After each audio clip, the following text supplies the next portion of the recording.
சர்பெட்டி தியாகராயர் அரங்கத்தில் நடைபெறுகின்ற பொருத்தமான ஒரு நிகழ்வு. வெளியிட வேண்டியவர் வெளியிட்டிருக்கக்கூடிய ஒரு நல்ல ஒரு புத்தகமாகத்தான் இந்த புத்தகத்தை நாங்கள் பார்க்கின்றோம். கலைஞர் 2.0 என்கின்ற அளவில் இன்றைக்கு ஆட்சி நடைபெறுகின்றது. அதில் திராவிடம் 2.0 என்கின்ற புத்தகத்தை எங்களுடைய தலைவர் 2.0 வெளியிட நாங்கள் அதை பெற்றிருக்கிறோம் என்பதுதான் எங்களுக்கான ஒரு மிகப்பெரிய ஒரு மகிழ்ச்சி. ஏன் இவராக இருக்கிறார் என்று சொன்னால், உங்களுக்கே தெரியும், இன்னைக்கு ஃபாசிசம் என்று வரும்போது இன்றைக்கு எப்படிலாம் ஓட விடுறாரு அப்படிங்கிற நீங்கள் பார்க்கலாம். அவருடைய பேச்சாக இருந்தாலும் தன்னுடைய செயலாக இருந்தாலும் சரி. அப்படிப்பட்ட ஒரு மனிதர், தமிழ்நாட்டினுடைய துணை முதலமைச்சர், திராவிட முன்னேற்ற கழகத்தினுடைய இளைஞரணி செயலாளர் என்கின்ற அந்த பெருமை. அவர் பேசின அடுத்த நிமிஷம் மூச்சை முட்டை ஓடி இருந்து உன் தலையை நான் எடுப்பேன் அப்படிங்கிறான். அவர் கண்டுக்கவே இல்லை. ஒரே ஒரு கொசுவத்தி சூழல் ஃபோட்டோ மட்டும் போட்டுட்டு அவர் பாட்டு அவர் வேலையை பார்க்க ஆரம்பிச்சிட்டாரு. சில பேருக்கு சென்ஸோட பேசினாங்க, நம்ம அவங்களுக்கு திரும்பி பதிலடி கொடுக்கலாம். நீ என்ன சொன்னாலும் நான் ஒத்துக்க மாட்டேன், நான் பிடிச்ச முயலுக்கு 3 கால் தானே, ஆனால் எனக்கு விட்டுருங்க, நீங்கள் இக்னோர் பண்ணிட்டு நம்ம அடுத்த வேலையை பார்ப்போம். நமக்கு நிறைய வேலை இருக்குது. நமக்கு நீதி கட்சி தந்த கொள்கை இருக்கின்றது, முத்தமிழர் கலைஞர் நம்மளை வளர்த்தெடுத்த அந்த வழி இருக்கின்றது. இன்றைக்கி தமிழ்நாட்டுடைய முதலமைச்சர் நமக்கு எப்படிப்பட்ட ஒரு பாதையை அமைக்கிறார், அந்த பாதையை நோக்கி நம்ம போயிட்டு இருக்கும்போது இது மேலே வந்தாலும் கண்டுக்காதீங்க, விட்டுட்டு போயிட்டே இருங்க. அப்படிதான் எத்தனை விமர்சனங்கள் வந்தாலும் சரி, நம்முடைய மாண்புமிகு துணை முதலமைச்சரும் இன்னைக்கு கூட பார்த்துருக்கலாம். நீங்கள் அறிவு திருவிழா அப்படின்னு நடத்துகிறார். எங்கள் வள்ளுவர் கோட்டத்திலே அந்த அறிவு திருவிழா நடத்துகிறார். முற்போக்குவாதிகள்லாம் வரவழைத்து ஒரு மிகப்பெரிய ஒரு புத்தக கண்காட்சி நடத்துகிறார். அது வெறும்னா பார்வையமாக விட்டுட்டு வந்தோம். நம்ம அந்த பார்த்த பார்வை என்பது பகுத்தறிவு பார்வையாக மாற்றி காட்டக்கூடிய மிகப்பெரிய திறமை நம்முடைய துணை முதலமைச்சர் இருக்கிறது என்பதை அவர் நிரூபித்து காமிச்சிருக்கிறார். பார்த்துருப்போம் எவ்வளோ அழகாக ஒவ்வொரு கருத்தாளர்களும் எப்படி அந்த கருத்துக்களை எடுத்து வைத்தார்கள். வைக்கும்போது எங்கே நடுப்பறையாக உட்காந்து பார்த்துட்டு இருந்தார். ஒரு ஓரமாக அமர்ந்து அங்கே உட்கார்ந்து தான் துணை முதலமைச்சர் என்பதை மறந்து, ஒரு இயக்கத்தினுடைய இளைஞரணி செயலாளர் என்பதை மறந்து, கருத்தாளர் மிக்க ஒரு கூட்டத்தை நான் உருவாக்குகிறேன் என்று ஓரமாக உட்கார்ந்து பார்த்தவர் நம்முடைய துணை முதலமைச்சர் அவர்கள்.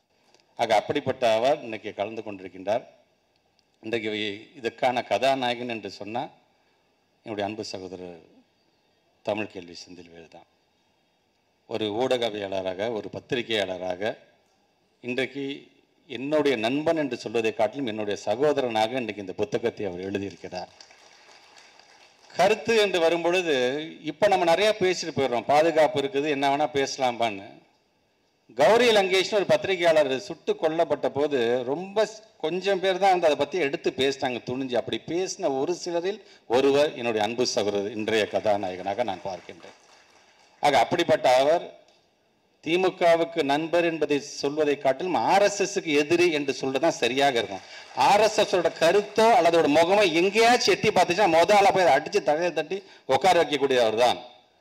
அதற்கு அவர் கொடுத்த விலை என்பது அவர் மீதும் அவருடைய குடும்பத்தின் மீதும் வந்த விமர்சனங்கள், சொல்ல முடியாத விமர்சனங்கள்.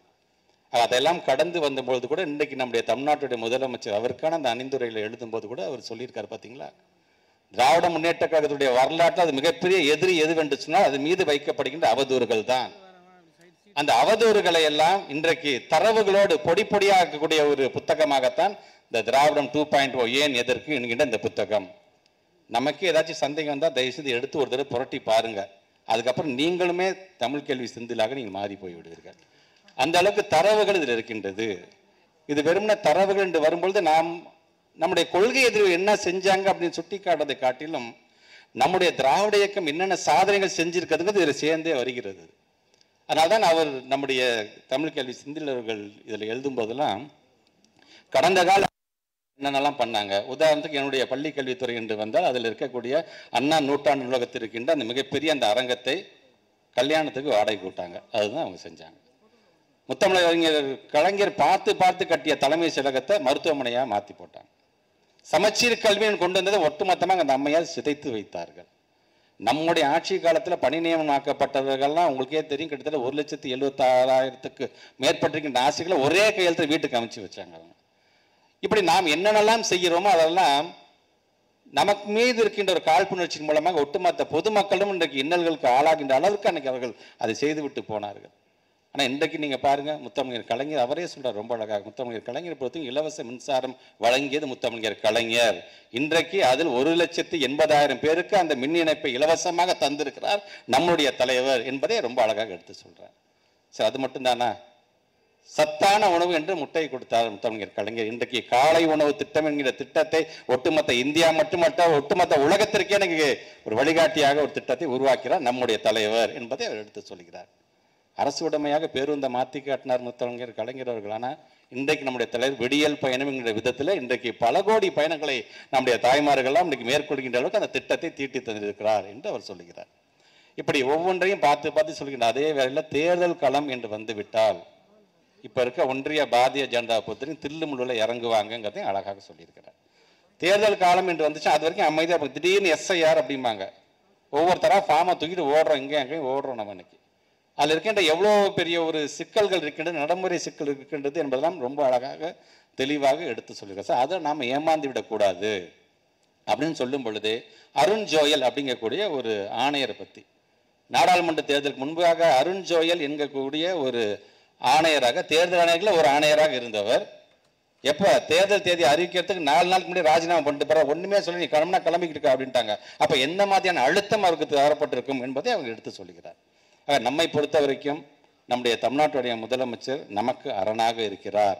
அதே நேரத்தில் அவருடைய கரத்தை வலுப்படுத்த வேண்டிய ஒரு மிகப்பெரிய பொறுப்பு, ஒரு விழிப்புணர்வு நாம் ஒவ்வொருவருக்கும் இருந்தாக வேண்டும் என்பதற்காகத்தான் இன்றைக்கு இது போன்ற ஒரு புத்தகம்லாம் நமக்கு இன்றைக்கு தேவைப்படுவதாக இருக்கின்றது. அதனால்தான் தமிழ்நாட்டுடைய முதலமைச்சரே சொல்ற கழகத்தின் வெளியில் இருந்து ஒரு அரணாக இருந்து அது எத்தனை நம் மீது ஒரு பாதிக்கப்படக்கூடிய அது எந்த கருத்துக்களாக இருந்தாலும் பொய்யான கருத்துக்கள் எதுவாக இருந்தாலும் அதையெல்லாம் முறியடிக்கக்கூடிய ஆற்றல் பெற்றவராக முதன்மையானவராக யார் இருக்கிறார் என்று சொன்னால் நம்முடைய தம்பி செந்தில்வேல் தான் இருக்கிறார் என்று நம்முடைய தமிழ்நாட்டு முதலமைச்சர் எடுத்து சொல்லுகிறார்.